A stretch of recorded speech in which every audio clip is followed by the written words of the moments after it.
નમસ્કાર મિત્રો, એક બહુ મોટો સવાલ. શું લાખો ખેડૂતો સરકારી સહાય ગુમાવી શકે છે?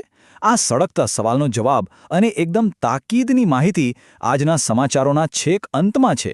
એટલે અમારી સાથે અંત સુધી જોડાયેલા રહો. ફટાફટ આજના મુખ્ય સમાચારો પર એક નજર નાખી લઈએ. શું બનાસ ડેરીની નવી યોજનાથી પશુપાલકો ખરેખર માલામાલ થશે? જૂનાગઢના ખેડૂતોને જંગલી જાનવરોથી બચવા માટે શું 100% સબસિડી મળશે? રવિ પાક પરથી માવઠાનું જોખમ શું સાચે જ ટળી ગયું છે? એપીએમસીમાં કપાસ અને મગફળીના ભાવમાં શું ઉતાર ચઢાવ આવ્યા? સોના ચાંદીના ભાવ ક્યાં જઈને અટક્યા છે? હાઈકોર્ટને જે બોમ્બની ધમકી મળી એની પાછળ કોણ છે? ભરૂચ અને મોડાસામાં એવી કઈ ગોઝારી ઘટનાઓ બની? પોલીસ ભરતીની રાહ જોતા યુવાનો માટે શું કોઈ મોટા સમાચાર છે? શિયાળો હજી કેટલો કાતિલ બનશે? અને હા, સૌથી અગત્યનો સવાલ, શું પાક સહાય મેળવવા માટે ખેડૂતો પાસે હવે માત્ર 24 કલાક જ બાકી છે? બધા જ સમાચારો વિશે આપણે હમણાં જ વિસ્તારથી વાત કરીશું. પણ એ પહેલાં અમને સપોર્ટ કરવા માટે આ રજૂઆતને એક લાઇક જરૂરથી કરી દેજો અને આવા જ રોજે રોજના અપડેટ્સ માટે આરાધના ગુજરાતી ન્યૂઝ ચેનલને સબસ્ક્રાઇબ કરવાનું ભૂલતા નહીં. અને હા, તમે કયા ગામથી અમારી સાથે જોડાયા છો એ અમને કોમેન્ટમાં જરૂર જણાવજો. તો ચાલો શરૂ કરીએ પહેલા અને સૌથી મોટા સમાચાર સાથે, જે સીધા બનાસ ડેરીથી આવી રહ્યા છે. કેન્દ્રીય ગૃહમંત્રી શ્રી અમિત શાહે બનાસ ડેરીમાં એક નવા બાયો સીએનજી પ્લાન્ટનું ઉદ્ઘાટન કર્યું છે. અને આ એક બહુ મોટી વાત છે, કારણ કે એનો સીધો મતલબ એ છે કે હવે પશુપાલકો માત્ર દૂધ વેચીને જ નહીં, પણ પશુઓના છાણમાંથી પણ સારી એવી કમાણી કરી શકશે. અહીં જે સર્ક્યુલર ઇકોનોમી મોડલની વાત થઈ રહી છે, એને સાદી ભાષામાં કહીએ તો કચરામાંથી કંચન. મતલબ કે પશુઓના છાણનો ઉપયોગ બાયોગેસ અને ખાતર બનાવવા માટે થશે. અને સરકારનો ટાર્ગેટ એ છે કે આ મોડલથી આવનારા 5 જ વર્ષમાં પશુપાલકોની આવકમાં ઓછામાં ઓછો 20%નો વધારો થાય.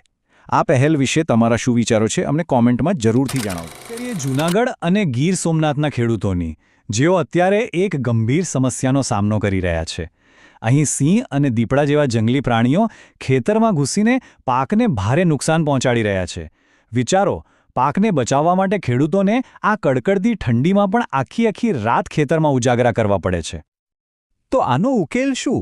ખેડૂતો સરકાર પાસે એક જ માંગ કરી રહ્યા છે કે ખેતરની ફરતે જે તારની વાડ એટલે કે ફેન્સિંગ લગાવવા માટે અત્યારે 30થી 50% સબસિડી મળે છે, એને વધારીને પૂરેપૂરી 100% કરી દેવામાં આવે. શું તમારા વિસ્તારમાં પણ ખેડૂતોને આવી કોઈ સમસ્યા નડી રહી છે? હવે ખેડૂતો માટે એક સારા અને રાહતના સમાચાર પણ છે. હવામાન વિભાગે જણાવ્યું છે કે ગુજરાત પર જે કમોસમી વરસાદ એટલે કે માવઠાનો ખતરો મંડરાઈ રહ્યો હતો, એ હાલ પૂરતો તો ટળી ગયો છે. આથી ભેજનું પ્રમાણ ઘટ્યું છે અને આકાશ એકદમ ચોખ્ખું થઈ ગયું છે. અને આ જે વાતાવરણ છે ને, એ ઘઉં, ચણા અને જીરું જેવા રવિ પાકો માટે એકદમ ઉત્તમ ગણાય. તમારા ગામમાં અત્યારે વાતાવરણ કેવું છે એ અમને કોમેન્ટમાં જણાવો. એક નજર નાખીએ બજાર તરફ અને જાણીએ કે ગુજરાતના મુખ્ય માર્કેટ યાર્ડોમાં આજે પાકોના ભાવ કેવા. એપીએમસીમાં જીરુનો ભાવ પ્રતિ મણ એટલે કે 20 કિલોએ 3200થી લઈને 4190 સુધી બોલાયો. બીજી બાજુ સૌરાષ્ટ્રના યાર્ડોમાં કપાસનો સરેરાશ ભાવ 1400થી 1600ની વચ્ચે રહ્યો, જ્યારે મગફળીનો ભાવ 1200થી 1350 પ્રતિ મણ જોવા મળ્યો.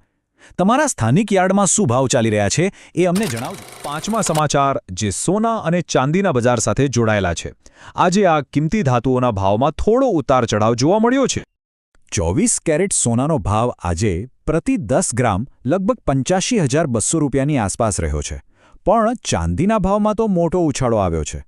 ખાસ કરીને સુરત અને અમદાવાદમાં ચાંદીનો ભાવ પ્રતિ કિલોગ્રામ 1,90,000 રૂપિયા જેવી ઊંચી સપાટીએ પહોંચી ગયો છે. આટલા ઊંચા ભાવ વિશે તમારું શું કહેવું? એ પહેલાં એક નાનકડો બ્રેક અને જોઈ લઈએ કે હવે પછી શું આવી રહ્યું છે. હાઈકોર્ટને મળેલી ધમકીનું શું થયું? રાજ્યમાં ક્યાં ગમખ્વાર અકસ્માતો થયા? પોલીસ ભરતીને લઈને શું અપડેટ છે? અને ઠંડી કેટલી વધશે? અને હા, ભૂલતા નહીં, ખેડૂત ભાઈઓ માટેના સૌથી અગત્યના અને તાકીદના સમાચાર હજુ પણ બાકી છે. જોડાયેલા છઠ્ઠા સમાચાર.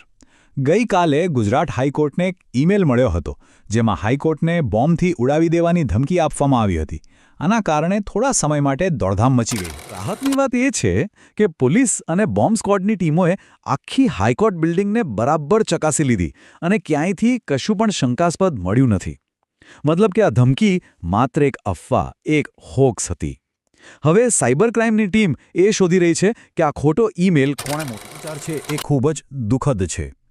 છેલ્લા 24 કલાકમાં આપણા રાજ્યમાં 2 અલગ-અલગ ગંભીર અકસ્માતો થયા, જેમાં કુલ 6 લોકોએ પોતાના જીવ ગુમાવ્યા. ઘટના ભરૂચની છે, જ્યાં એક ફાર્મા કંપનીમાં આગ લાગવાથી 2 લોકોના મૃત્યુ થયા.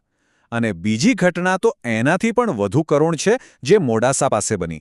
અહીં એક એમ્બ્યુલન્સમાં અચાનક આગ લાગી ગઈ, જેમાં એક બાળક સહિત કુલ 4 લોકો જીવતા ભૂંજાયા. હવે એવા યુવાનો માટે મોટા અને સારા સમાચાર છે, જેઓ સરકારી નોકરીની તૈયારી કરી રહ્યા છે. ગુજરાત પોલીસ દળમાં લોકરક્ષક દળ એટલે કે LRD અને PSIની મળીને કુલ 13,591 જગ્યાઓ માટે બહુ જ જલ્દી ભરતીની જાહેરાત થવાની છે. તો જે પણ ઉમેદવારો આની તૈયારી કરી રહ્યા છે, એમને સલાહ છે કે પોતાની તૈયારી એકદમ જોરશોરથી ચાલુ રાખે અને ભરતીની જાહેરાત માટે ઓજસ વેબસાઇટ પર સતત નજર રાખતા રહે. રજિસ્ટ્રેશન ગમે ત્યારે શરૂ થઈ શકે છે. તમારામાંથી કેટલા લોકો આ પરીક્ષાની તૈયારી કરી રહ્યા છે, અમને કોમેન્ટમાં જરૂરથી જણાવજો. વાત હવામાનની. હવામાન વિભાગનું કહેવું છે કે હવે ગુજરાતમાં ઠંડીનો પારો નીચે ગગડશે અને ઠંડીનું જોર વધશે. 24 કલાકમાં રાજ્યમાં વાતાવરણ સૂકું રહેવાના કારણે રાત્રિનું તાપમાન ઘટશે.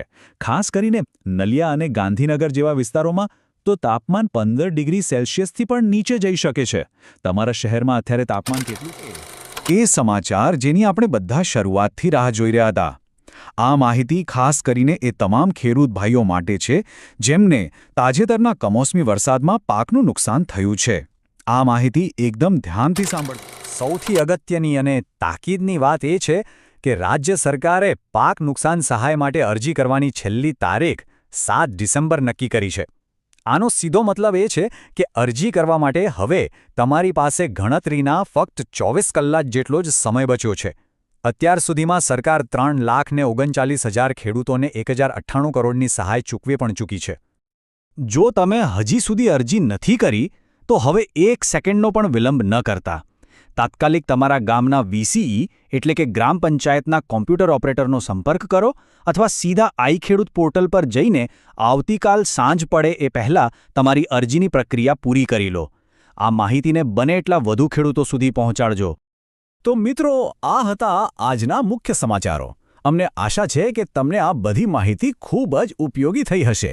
જો તમને અમારું કામ અને અમારી આ રજૂઆત ગમી હોય તો મહેરબાની કરીને આને એક લાઇક કરજો અને આવા જ મહત્વપૂર્ણ સમાચારો માટે આરાધના ગુજરાતી ન્યૂઝને સબસ્ક્રાઇબ કરવાનું બિલકુલ ભૂલતા નહીં.